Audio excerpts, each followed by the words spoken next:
consumption of beras daripada 10 kita ke 5 kilo, tapi rata-ratanya kita tak jumpa beras ni. Mana beras tempatan kita? Okey, kita nak bawakan perbincangan ini terus bersama dengan tetamu kita hari ini. Ini dia, saya nak perkenalkan Datuk Nazim Johan, Ketua Aktivis Persatuan Pengguna Islam Malaysia PPIM. Dan lebih mesra dengan panggilan Tok Ki. Apa khabar Tok Ki? Alhamdulillah. Okey. Syukur Alhamdulillah hari ini kita dapat berjumpa untuk kita cerita tentang beras ini.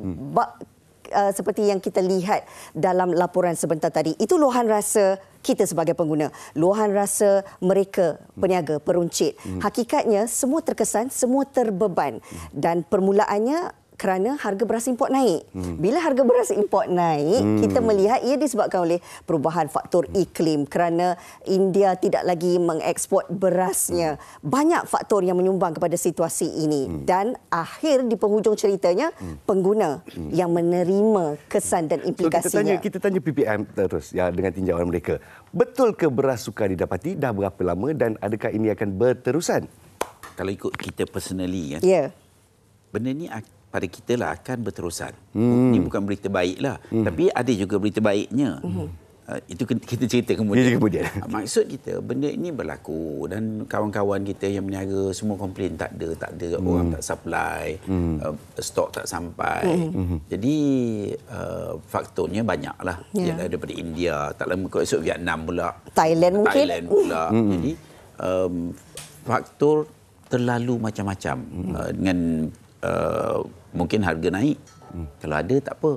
Ni harga naik, barang pun tak ada. Jadi kita melihat perkara ini satu perkembangan sebenarnya bukan perkembangan yang terlalu jarang-jarang. Harga naik di Malaysia ni dah jadi macam satu trend. Sama ada festival, hujan, banjir, semua akan harga naik. Dan kita daripada sudut pengguna, kita melihat daripada budaya grup-grup peniaga ini yang mengambil kesempatan. Macam mana tu? Boleh dia mengambil kesempatan ni ialah mungkin stok disimpan untuk mereka untung, dan mereka repackaging ke apa benda dia buat segala-galanya. Mereka ini cerita duit saja. Apa yang dapat keuntungan jadilah. Okey. Itu kita melihat bagaimana peruncit ini memainkan peranan di saat waktu beras import ini naik harga dan simpan stok beras tempatan. Itu yang menjadi keluhan dan juga keresahan dalam kalangan pengguna. Bila mereka ini membuat keputusan, okey, dah tak mampu nak beli beras import sebab keluarganya besar. Jadi hari ini kita tukar kepada beras tempatan. Pergi ke pasar raya, beras tempatan tak ada bekalan. Dan melihatkan kepada situasi ini, bak ketenas sebentar tadi, ramai yang mengalihkan daripada okey, kita dah tak mampu nak beli 10 kilo, kita tukar kepada 5 kilo. Kita dah tak boleh makan 3 kali sehari nasi, kita makan 2 kali atau 1 hari.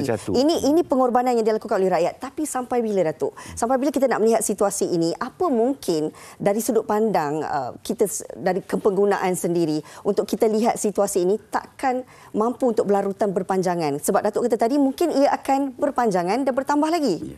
Pada saya, kita kena mendidik diri kita lah. Puncanya semua daripada budaya kita sendiri. Sebelum ini kita ceritalah lebih kurang kan, melihat perspektifnya. Kalau bulan puasa, bulan raya, buang makanan sampai 17,000 tan sehari. Cuba bayangkan. Kalau nak ikut tentang dosa ke kifarah ke, mungkinlah juga. Tapi itu nombor 2. Yang kita nak lihat ini, adakah kita menangani situasi dengan cara terbaik? Nombor 1. Bila dengar berita tak ada beras, saya akan beli beras bila jumpa mak atau abang ni ada beras banyak kat sini, saya beli dulu. Beli untuk semua. Pasal takut tak ada. Takut tak ada.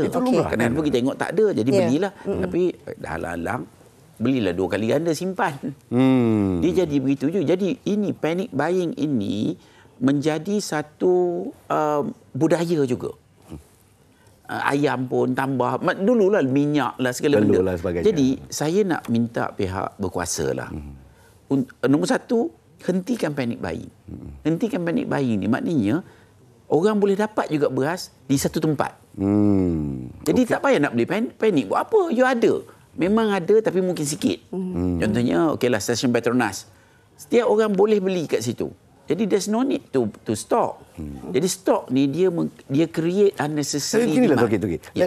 saya ambil sudut daripada peniaga pula lah ya. Kan kadang-kadang peniaga ni pula dikatakan, "Weh, kamu semua zalim, tak adil dan sebagainya, simpan stok." Tapi saya bayangkan 3 hari lepas ada satu jualan yang diadakan di Manjung, ya, sekampit RM1 kan untuk meringankan beban.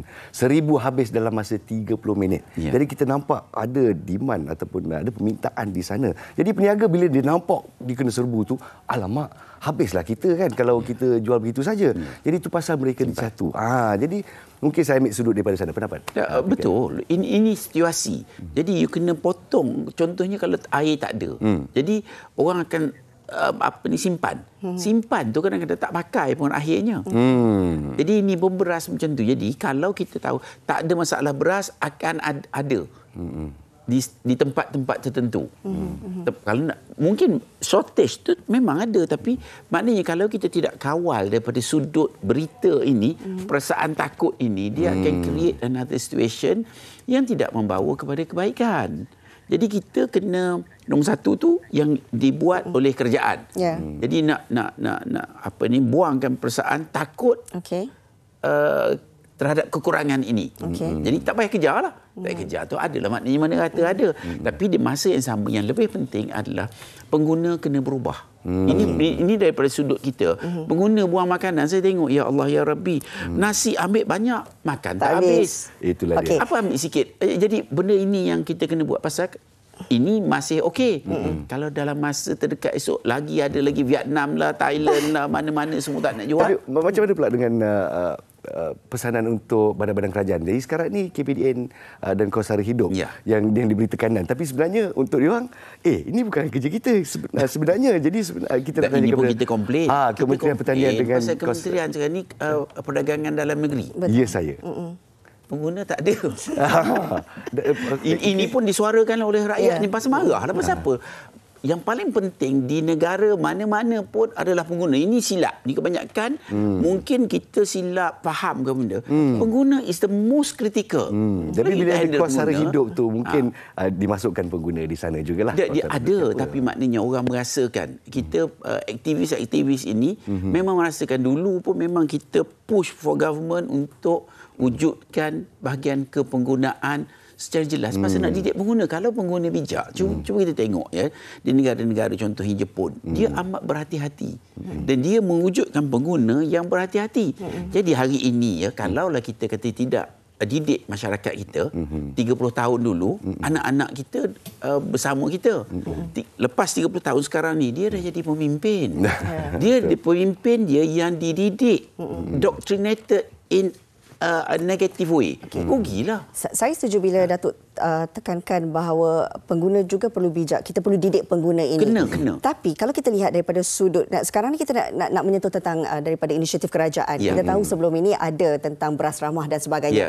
Itu untuk jangka pendek. Tetapi kalau kita nak lihat lebih jauh dalam jangka panjang itu sendiri, apa mungkin kita sebagai pengguna boleh memberi cadangan kepada pihak kerajaan? Dan memang kita kena buat begitu. Kita tidak ada pilihan. Tapi hari ini kita tidur. Okey, you tahu tak, kalau saya dulu biasa pergi ke Coket beli sayur ke apa, tanya ni Thailand, ni Indonesia, ni buah merata-rata. Kita tak ada. Kita tanah merata-rata tapi tak tanah. Halia, serai, kunyit import. Ada masuk akal ke? Itulah dia. Maknanya kita kena balik-balik. Rakyat kena bersatu, buat sesuatu untuk membela nasib ini. Dekat kampung pun Halia pergi beli kat supermarket. Memang tak masuk akal. Jadi kita kena betulkan. Kalau tidak, kita akan menanggung.